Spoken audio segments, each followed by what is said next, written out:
नमस्कार मेरे भावी चिकित्सकों, कैसे हैं आप सब। लास्ट वीडियो में हमने फोटोसिंथेसिस से रिलेटेड कुछ एक्सपेरिमेंट्स को देखा था। मैंने तीन साइंटिस्ट के कॉन्ट्रीब्यूशंस को आपको समझाया था। अब मैं अगले एक साइंटिस्ट को लेकर के आई हूँ जिनका नाम है T.W. एंगलमैन। T.W. एंगलमैन ने अपना जो एक्सपेरिमेंट किया था, उस एक्सपेरिमेंट में उन्होंने एक प्रिज्म लिया था, फिर उसके बाद उन्होंने एरोबिक बैक्टीरिया लिए,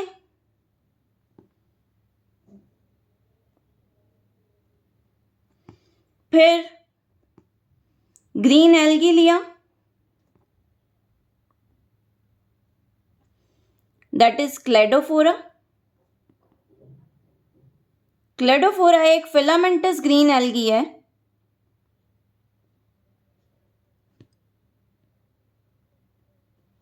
और उसके अलावा उन्होंने एक कंटेनर लिया। उन्होंने क्या किया, सबसे पहले एक प्रिज्म लिया,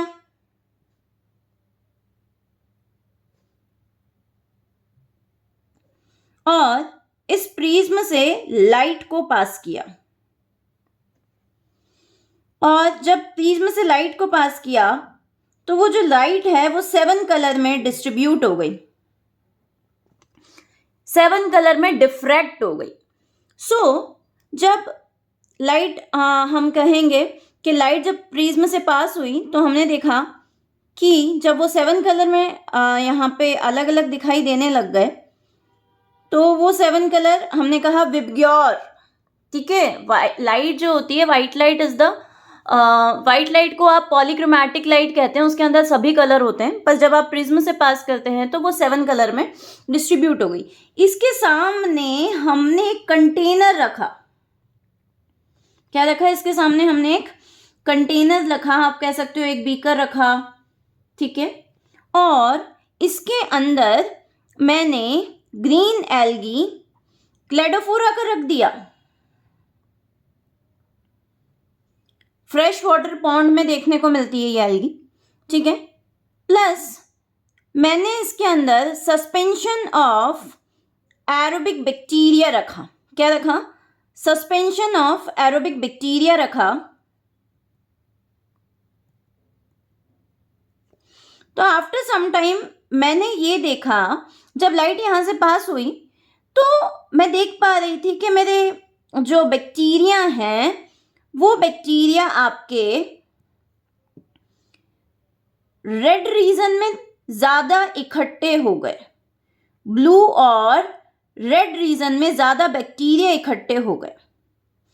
देखिए, आपने बैक्टीरिया कौन सा यूज किया? आपने एरोबिक बैक्टीरिया यूज किया। मैंने क्या बोला? ये आपकी ग्रीन एल्गी है, ये आपकी ग्रीन एल्गी है। फिर आपने इसमें सस्पेंशन ऑफ एरोबिक बैक्टीरिया रखा,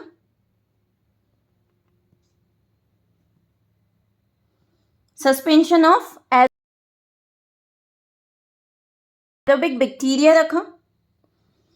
और जब आपने इसमें से लाइट को पास किया, ऐसे यहां से लाइट जा रही है, तो हम देख पा रहे हैं कि ब्लू और रेड रीजन में बैक्टीरिया ज्यादा इकट्ठे हो गए।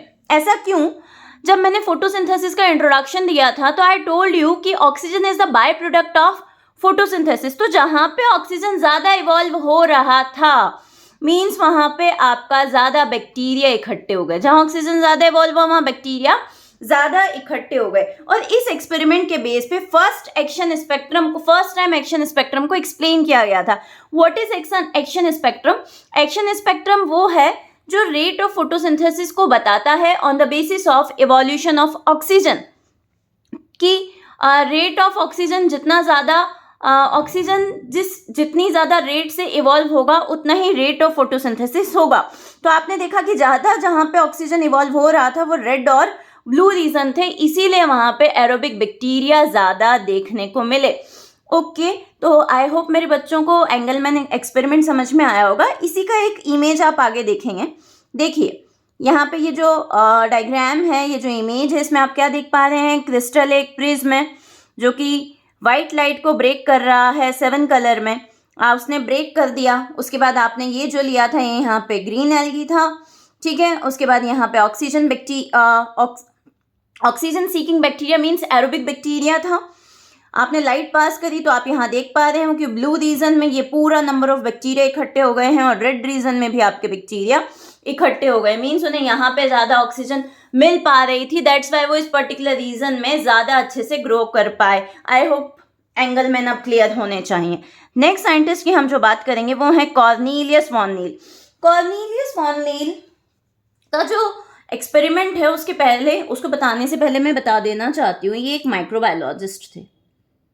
ये एक माइक्रोबायोलॉजिस्ट थे। वैसे ये एक बॉटनिस्ट और फिजियोलॉजिस्ट भी थे।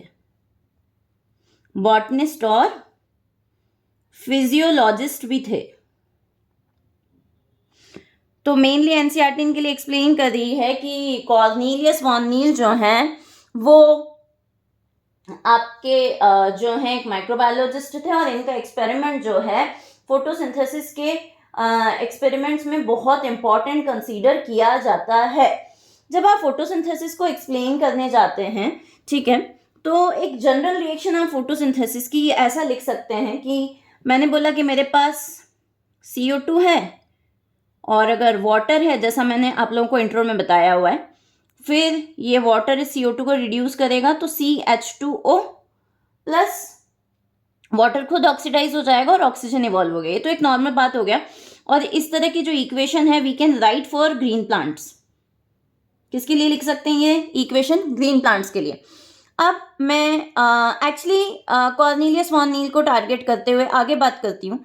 कॉर्नेलियस वॉन नील क्योंकि एक माइक्रोबायोलॉजिस्ट थे तो उन्होंने पर्पल और ग्रीन सल्फर बैक्टीरिया पे काम किया था और उन्होंने एक डेफिनेशन दी थी जो मैंने पहले ही आपको एक्सप्लेन की हुई है इंट्रोडक्शन वाले वीडियो में, कि फोटोसिंथेसिस एक ऐसा प्रोसेस है जिसमें एक ऑक्सीडाइजेबल कंपाउंड होता है, एक ऑक्सीडाइजेबल कंपाउंड होता है और वो ऑक्सीडाइजेबल कंपाउंड जो है खुद ऑक्सीडाइज होकर के किसी दूसरे कंपाउंड को क्या करता है?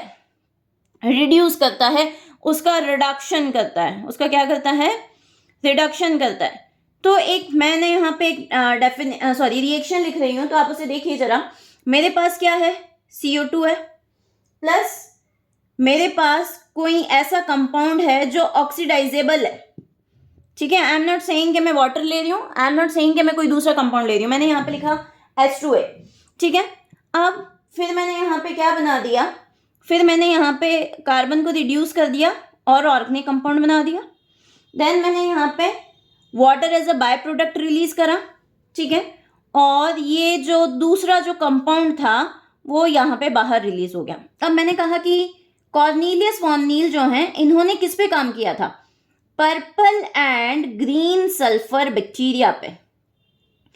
तो जब आप पर्पल और ग्रीन सल्फर बैक्टीरिया की बात करते हैं तो purple and green sulphur bacteria के केस में जो ऑक्सीडाइजेबल कंपाउंड है वो हाइड्रोजन सल्फाइड होता है।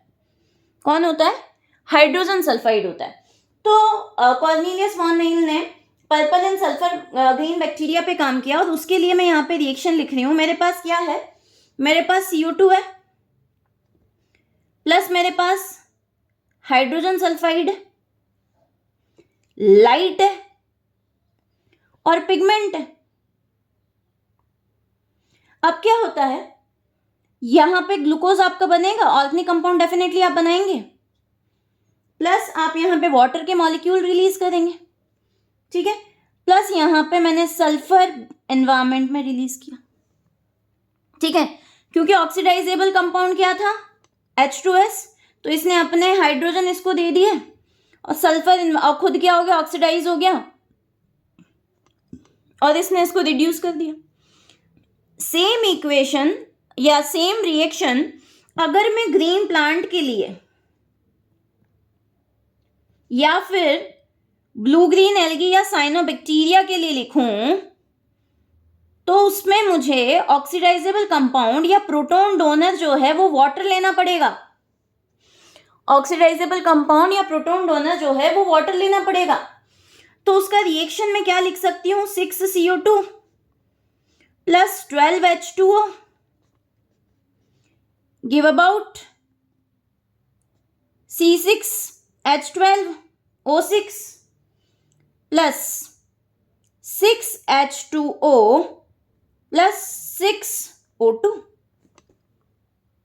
ठीक है, वही यहां पे लाइट और पिगमेंट, ग्रीन प्लांट के लिए आप क्लोरोफिल बोल सकते हो।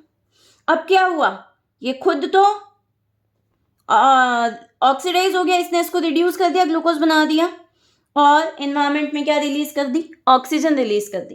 तो कॉर्नेलियस वॉन नील ने जब पर्पल सल्फर बैक्टीरिया में oxidisable compound as a hydrogen sulphide देखा और फिर उन्होंने ग्रीन प्लांट में ये देखा कि वहां पे ऑक्सीडाइजेबल कंपाउंड जो है वो वाटर है, तो वो ये कंक्लूड कर पाए कि आपका ये एक ऐसा प्रोसेस है जिसमें कि एक ऑक्सीडाइजेबल कंपाउंड होता है जो अपने प्रोटॉन रिलीज करके CO2 को रिड्यूस करने का काम करता है। ठीक है, तो वाटर का तो क्या हो जाता है, ऑक्सीडेशन, और CO2 का क्या हो जाता है, रिडक्शन हो जाता है। बट इसी सीक्वेंस में कि during the process of photosynthesis जो oxygen as a by product release हो रही है वो क्या वाटर से ही आ रही है। यहाँ पे तो आपके पास ऑक्सीजन के दो सोर्स हैं, आपके पास CO2 भी है, आपके पास वाटर के पास भी ऑक्सीजन है, तो क्या ये जो ऑक्सीजन है ये वाटर से ही आ रही है। इस चीज को आगे क्लैरिफाई करने के लिए रेडियो एक्टिव आइसोटोप टेक्निक को यूज किया गया। किसको यूज किया गया, रेडियो आइसोटोप टेक्निक को यूज किया गया। और इस टेक्निक को यूज करने वाले जो साइंटिस्ट थे जिन्होंने कॉर्नेलियस वॉन नील के एक्सपेरिमेंट को आगे कंटिन्यू किया, उनका नाम था, 3 लोगों का ग्रुप था ये, र्यूबेन, हसिद एंड कामेन।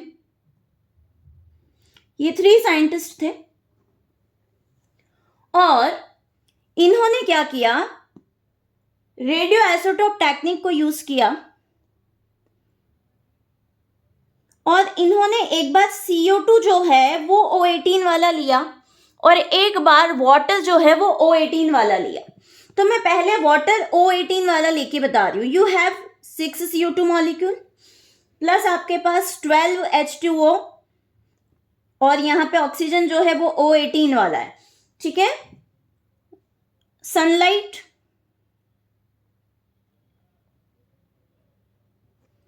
पिगमेंट, फिर आपने देखा कि ग्लूकोज बन गया है C6H12O6 6H2O प्लस 6O2 18।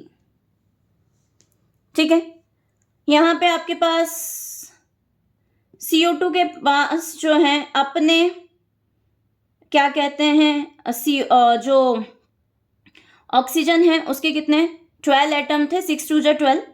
और यहाँ पे इसने आपने ये तो पक्की बात है कि आपने कहा आपने वाटर को ऑक्सीडाइज किया था तो इसने अपने प्रोटॉन इसको दे दिए। 12 कितने प्रोटॉन थे, 24 आपके पास हाइड्रोजन एटम थे, 12 आपने यहाँ पे दे दिया, आपने क्या बना दिया, ग्लूकोज बना दिया। अब आपके पास कितने बचे हैं, 12 एटम और बचे हैं, वो ये लीजिए वाटर के फॉर्म में आ गए। ठीक है, अब क्योंकि आपने वाटर को तो क्या कर दिया था, ऑक्सीडाइज कर दिया था, उसको तो आपने तोड़ दिया था। ठीक है, तो अब जो है और यहाँ पे आपने कहा कि C6H12O6। ठीक है, तो यहाँ पे इसमें से 6 ऑक्सीजन यहाँ पे यूज हो गई, ग्लूकोज का जो मॉलिक्यूल आपने बनाया उसमें 6 ऑक्सीजन यूज हो गई, पर इसकी वाली जो ऑक्सीजन है वो कहाँ गई, तो पूरा इसका वाला जो ऑक्सीजन है वो आपने देखा कि 6O2 12 एटम ऑक्सीजन के जो है वो O18 वाले आए। सेम चीज उन्होंने किसके साथ किया, 6O2 लिया, 6 CO2 लिया O18 वाला प्लस 12 H2O लिया 18 वाला, फिर यहां पे सनलाइट, पिगमेंट,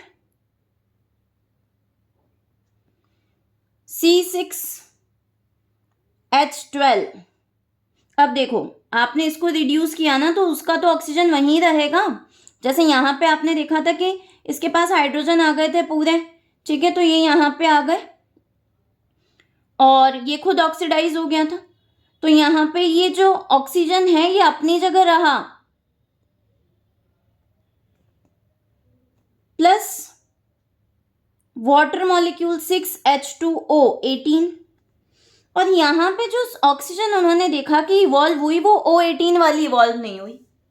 अगर ये ऑक्सीजन O18 वाली इवॉल्व होती तो हम ये कह देते कि भैया जो आपके इन्वायरमेंट में ऑक्सीजन रिलीज हो रही है वो CO2 से आ रही है। बट आपने यहाँ पे देखा कि यहाँ पे जो ऑक्सीजन इवॉल्व हो रही है वो ऊपर जब मैंने O18 वाटर के साथ यूज किया तब मैंने देखा कि इन्वायरमेंट में जो ऑक्सीजन इवॉल्व हुई वो O18 वाली थी। बट जब मैंने O18 sorry I need to remove it,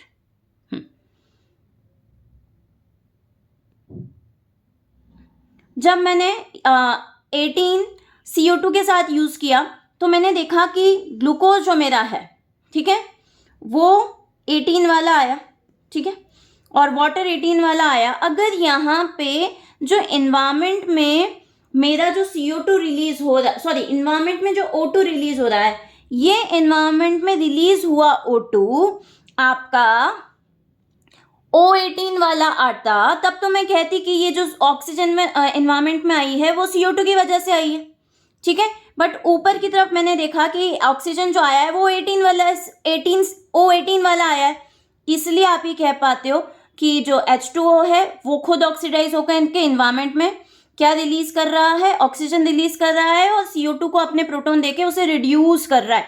और यहाँ पे आपका इसका क्या हुआ, इसका रिडक्शन हुआ, तो वो ग्लूकोज एज इट इज आप देख रहे हो वाटर मॉलिक्यूल, और जो ऑक्सीजन इवॉल्व हुआ है इट इज विदाउट O18। तो इस बात से ये बात, इस एक्सपेरिमेंट से ये बात बहुत अच्छे से क्लियर हो पाई कि फोटोसिंथेसिस का जो बाय प्रोडक्ट ऑक्सीजन है वो वाटर के ऑक्सीडेशन से आता है, ना कि किसके ऑक्सीडेशन से, ना कि CO2 से वो ऑक्सीजन आता है, ठीक है। वो ऑक्सीजन कहाँ से, because you have, I told you we have two sources of oxygen, एक तो ये वाला रहा और एक ये रहा, बट ये वाटर के ऑक्सीडेशन से आता है। इसलिए आपको ये बात र्यूबेन हासिद और कामेन के एक्सपेरिमेंट से प्रूव होती है, जिसे एनसीईआरटी ने सिर्फ इतना बोला है कि radio active isotope technique use की गई थी। अब आगे एक और बात क्लियर करना चाहती हूँ। देखो हर रिएक्शन में मैंने यहाँ पे 12 वाटर मॉलिक्यूल लिखा है, ठीक है, हर जगह 12 H2S यूज़ किया। एक्चुअली जब फोटोसिंथेसिस होता है तो दो फेजेस होती हैं, डार्क रिएक्शन और लाइट रिएक्शन। तो डार्क रिएक्शन और लाइट रिएक्शन में जब हम केल्विन साइकिल की बात करते हैं, मेनली डार्क रिएक्शन में जब हम केल्विन साइकिल की बात करते हैं तो केल्विन साइकिल 6 टाइम चलता है। आपने लिखा ना 6 CO2, ठीक है, तो एक बार में एक CO2 आता है, ठीक है, और एक CO2 के लिए हम 2 वाटर मॉलिक्यूल को यूज़ करते हैं। तो 6 CO2 के लिए कितने, 12 वाटर मॉलिक्यूल को यूज़ करेंगे। केल्विन साइकिल 6 टाइम्स चलता है और वहाँ पे NADPH आपको बनाना पड़ता है, ठीक है, उसको बनाने के लिए आपको प्रोटॉन की ज़रूरत पड़ती है, ठीक है। सो आई होप मेरे बच्चों को रिमेनिंग जो एक्सपेरिमेंट है फोटोसिंथेसिस के वो समझ में आए होंगे। और इन एक्सपेरिमेंट्स में अगर आपको कोई भी डाउट है या आपको नहीं समझ में आया है तो let me know, I will try to explain again. और फिर भी किसी फर्दर टॉपिक पे आपको अगर वीडियो चाहिए तो let me know. And thank you so much बच्चों for watching me and listening me.